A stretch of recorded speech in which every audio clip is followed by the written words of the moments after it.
আজ ছিল আমাদের বাড়ি যাওয়ার দিন, মানে তারাপীঠ থেকে আজকে আমরা বাড়ি ফিরছি। খাওয়া দাওয়া শেষ করেই বেরোতে বেরোতে হয়েই গেছিল 5টা। তো আমরা সবাই গাড়িতে উঠছিলাম এক এক করে, আমাদের লাগেজও ছিল অনেকগুলো। রাস্তায় যেতে যেতে অনেকটাই বিকাল হয়ে গেছিল, তো মাঝখানে আমরা টি ব্রেক নিয়েছিলাম। তো দেখো সন্ধে হয়ে গেছে, এখন মোটামুটি বাজে হচ্ছে 7:30, আর আমরা টি ব্রেকের জন্য নেমেছিলাম।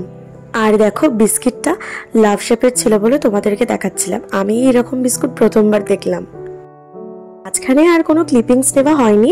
এখন বাজে রাত 11:30। আমরা নেমেছিলাম রেস্টুরেন্টে খাবার জন্য, ডিনার করার জন্য, কারণ এখনো তো অনেকটা রাস্তা ছিল। তাই জন্য আমরা মাঝে একটা রেস্টুরেন্ট পেয়ে ডিনার করার জন্য নেমেছিলাম।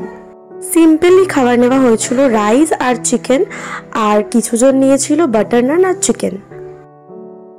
ফাইনালি আমরা নেমে পড়েছি বাস থেকে। এখন বাজে হচ্ছে 2:30। আসলে সেদিন তো ছিল রামনবমী, আর একটা বিশাল জ্যাম পড়েছিল, তাই জন্য অনেকটাই রাত হয়ে গেছিল বাড়ি ফিরতে।